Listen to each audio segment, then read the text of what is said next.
messages. It's called speech context for lesson 7. So, can you read anyone? Yes, Binyosa. Next, Sarah later. Speech context is the way that people use to communicate and transmit messages orally or verbally. When you are asked to speak publicly, you need to know the occasion for the speech as well as the type of audience. The audience is your intended goal and the occasion is the reason why the audience will attend the speech. In general, speech context refers to the purpose of the speech, why you are giving the speech. Yes, thank you, Vinyosa. Very good. Yes. Class, you have to be aware to this one. Speech context refers to the purpose of the speech where giving that speech. Bakit ka nagbigay ng message? Anong purpose? Anong goal? And also, sa anong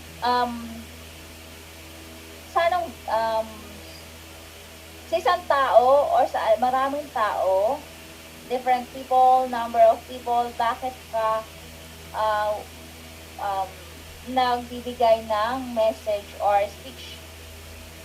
Okay? And there are 4 types of speech context. Kapag when we say speech context dyan, and also included to the purpose of that speech. So these are the number 1. Can you read? Yes, Serena. Intrapersonal.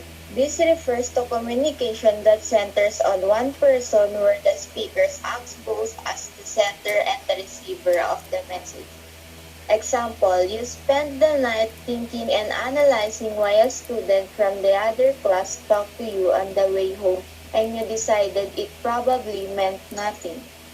Thank you, Zarina. Good job. Yes, when we say intra. So, pero for your personal, sarili mo. Intrapersonal. Pagpasok sa sarili mo, and then communication happen as a sender and receiver yourself. Sarili mo. Can act both sender and receiver of the message. Okay? For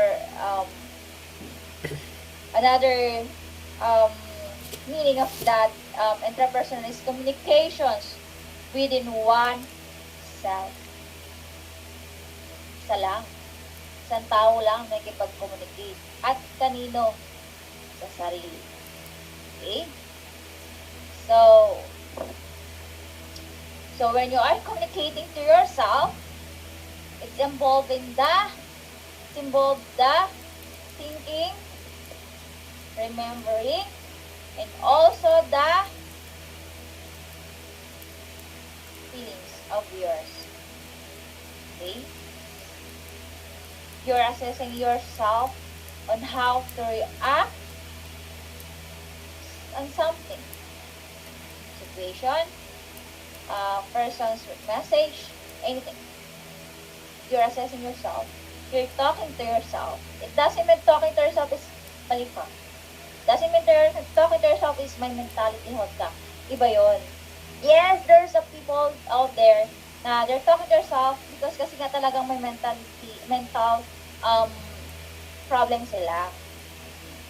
And it's deeper for intrapersonal, of course. Okay?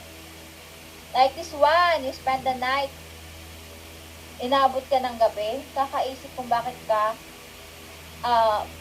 pinag-uusapan ng mga kaklase mo. Diba? Nag-isip ka, may mali ba sa akin? Sasagot yung sarili mo isa, the other side mo. Inasalt mo na, wala. Siyempre, bakit nila pag-usapan? Wala akong ginawa, di ba? You do that to yourself, class? Do you experience that? Yes po. Yes po. Everyone experience that. Kasi di ba, how can you give ideas? How can you react if you're not assessing yourself?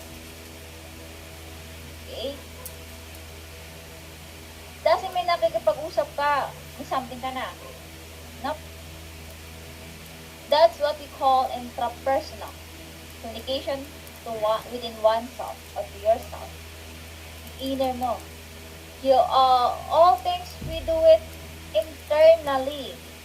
Internal sa loob. Okay? So that's the intrapersonal. Do you understand the intrapersonal, class? Yes po. Yes. Nakukuha pa. Opo. Okay. So, di ibig sabihin, pag nakapag-usap ka sa sarili mo, ano ka na, ha? It's what, that's called the intrapersonal. So, pag pinuna ka ng kaibigan mo, huy, sino ko nakausap mo? Tell to your friend or tell them, myself. Diba? Doesn't mean na may mental ano ko ako. I'm talking kasi ina-analyze mo if it's wrong or if it's right or not, if it's good or not. Para sa sarili mo, offered and also to the other person, to other parties or people. Next.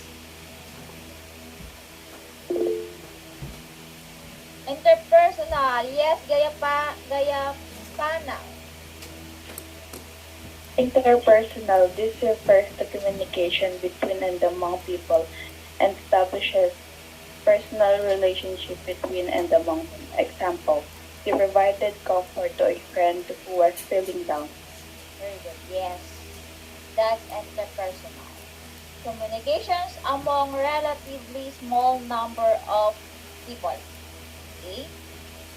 Pwedeng dalawa, pwedeng tatlo, ilan lang. That's interpersonal.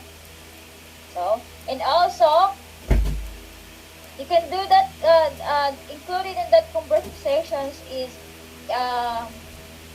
can be formal or informal.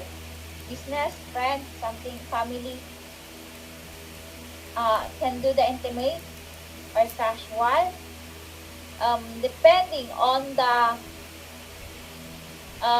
relationship that the people around you are involved in that conversations. Depende yung goal, nakadepende yung purpose, bakit ka nakipag-usap sa kanila, ba?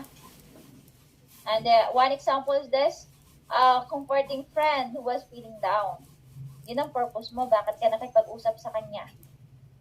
And there are also 3 levels of interpersonal communications.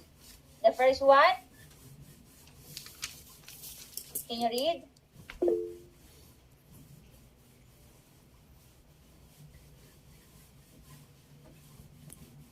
Dionisio.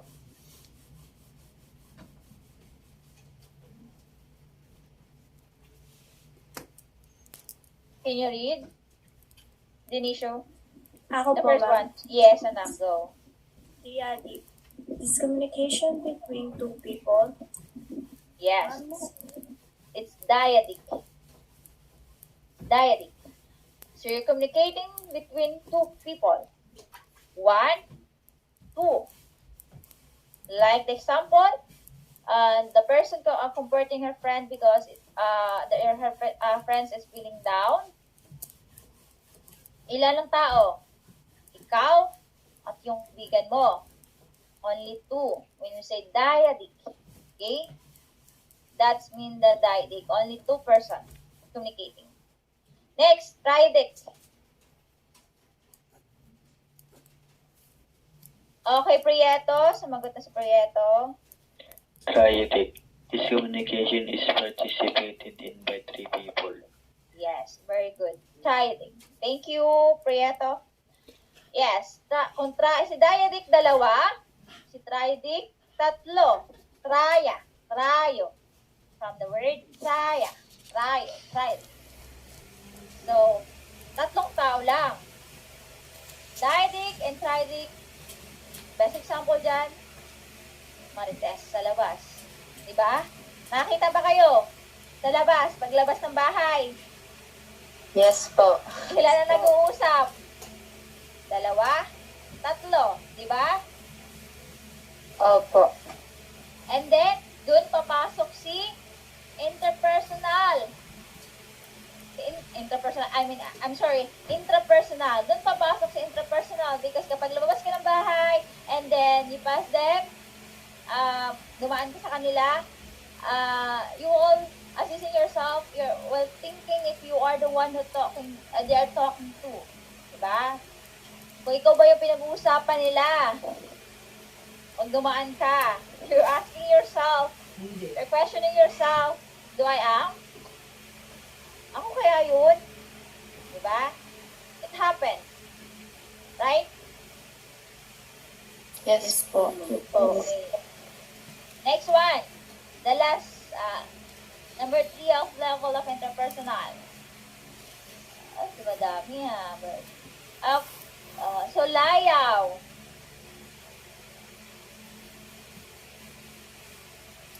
I'm sorry anak, nabago ko na naman. Ano ba yan? Ayan. Sulayaw. Wala sulayaw. Gita. Okay. Small group. Here, more than 3 people communicate. This is a large type of communication usually done to solve problems. Yes, very good sulayaw. Yes, small group. If there's 2, then 3. Small group can from 3, but not more than 12 people. Small group. The purpose of this conversation is solving a particular problem, making decisions, or submitting report, or doing a group task. I mean. Yan yung small group. Hindi siya lalampas ng 12 people. Yun yung counting ng people, ng tao. So, dyadics, 2, triadic, 3, small group, 3, from 3 to 12 people. Okay? So, that's the 3 level of interpersonal. Next. Okay, next type of speech context.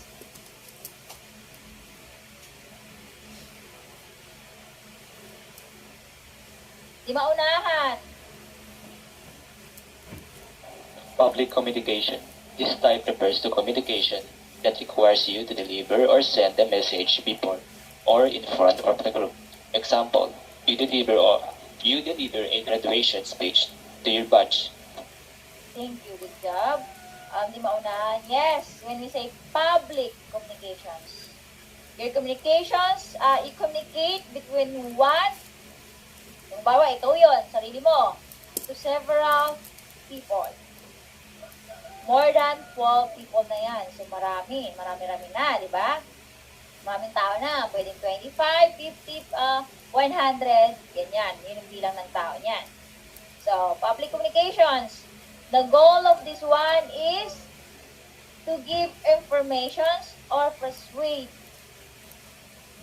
people. Okay? Nanghihikayat ka or nagbibigay ka ng aral o mensahe sa isang topic for all the people. That's the public communications. Okay?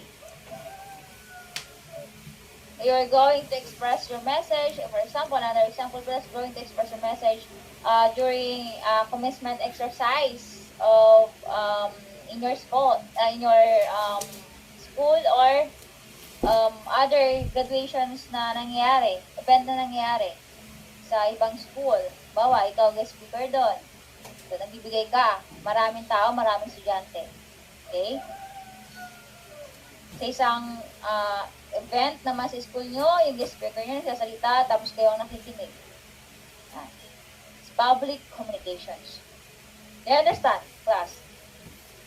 Yes po. Alright. Let's go to the last one, mass communications. Anyone?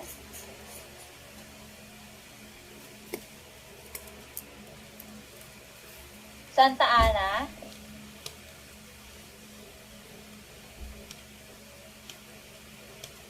Santa Ana. Ma'am, nasa ibang slide po. Ay, sorry anak. Alright. I'm sorry. Okay. Mass communication. This refers to the communication that takes place through television, radio, newspaper, magazines, books, billboards, internet, and other types of media. Example, you are a student journalist articulating your stand on current issues through school's newspaper. Very good. Alright. Yes, mass communications covers the forms of public communications because of these printed forms or mass media. Sa public, nakikita mo yung audience mo. Nakikita mo yung binibigyan mo ng mensahe. But in mass communications, they use this kind of tools to give informations. And sometimes, these kinds of tools give advantage and disadvantage. Right? Sa Facebook, sa newspapers, sa TV, radyo, kung ano man yan,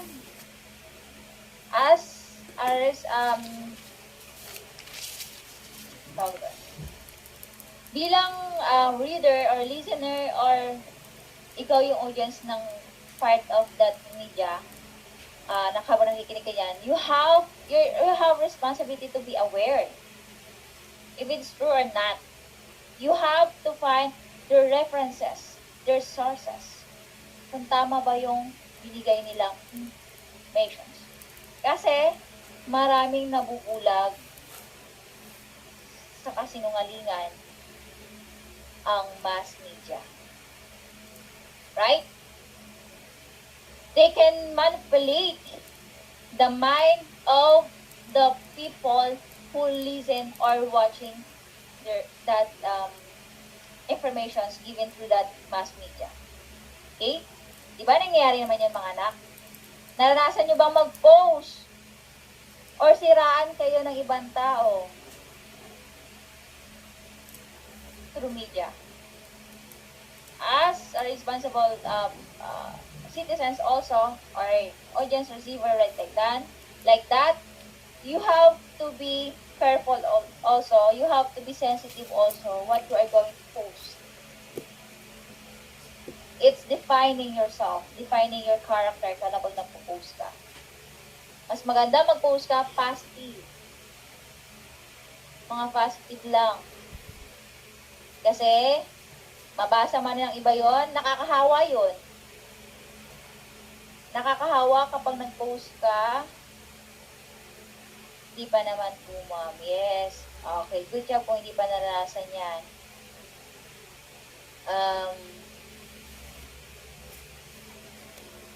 Wala na.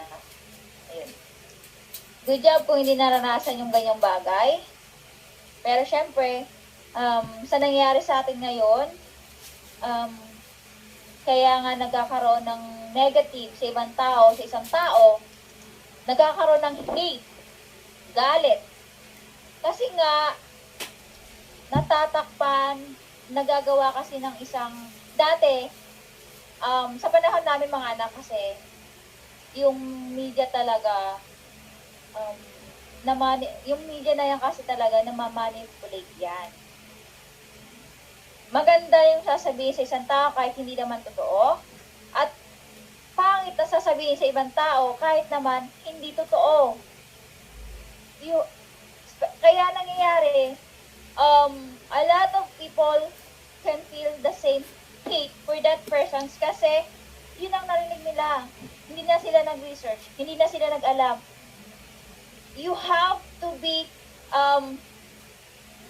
since you don't know that person, you can't communicate to that person personally, you have to be responsible to search if it's true or not. Kasi hindi mo naman, you don't know the other side of the story. Okay? Minsan, sabi nga nila, your hate, what do you call that? Natatakpan ng galit mo yung pagiging makatao mo. And start with that media. So maraming tao nakakalam. Should be kapag once na isa kayo sa naging journalist, isa kayo sa magiging pagdating ng araw in the future, you have to stand on your own. Huwag kang padadala sa kung ano man ang sinasabi ng you have to report, you have to give information correctly. Katotohanan lamang. Okay? Kasi communications, that kind of communication reaches a lot or millions of people. Okay? Naintindihan ba, class? Yes po, ma'am. Nakuha ba? Kasi in the future, kayo naman ang papalit na kung ano man ang dyan. Kung journalist man yan, kayo man yung news anchor, kayo papalit dyan sa newspaper. You have to stand in your own kung saan ang tama. Okay? So that's all the types of speech context. Let's proceed to know. So may I know your ideas or opinion for this? What's your understanding of the types of speech context, and give one example from your experience, and then tell if it's mass communications, public, inter or intra. Anyone? Yes, Carlo. For me po, ma'am, I think about the interpersonal communication po, ma'am, which is refers to communication itself po, ma'am. I always use this every night po, ma'am. I always think about my future, or I always communicate to myself, or Good job. I always plan or always talk or overthink some stuff po, ma'am. And sometimes po, ma'am, mas lamang pa po yung pakikipag-usap ko po sa sarili ko kaysa sa pakikipag-usap sa iba. Ayun po, ma'am. Thank you po. Thank you. Good job, Ronsalan. Yes, good to hear that. Kasi pag ganyang mindset, you're talking to yourself, that means that you're talking, you have a lot of things you want to do in the future. Maganda yung mindset na ganyan. Okay? Na iniisip mo kung ano magiging future mo, kung ano mangyayari sa'yo. That means that you are aware. That means that you are responsible. Okay? Alam mo na yung gusto mong mangyari, kung anong gusto mong gawin sa buhay mo, and that's good. Okay? Thank you for sharing, Ponzalan. Another, anyone? Yes, di maunahan. What happened? Kapag may exam po, ma'am, nag-iisip po akong makakayanan ko po ba yung mga exams po na ibibigay niyo po, or kung mapiprepare ko po ba.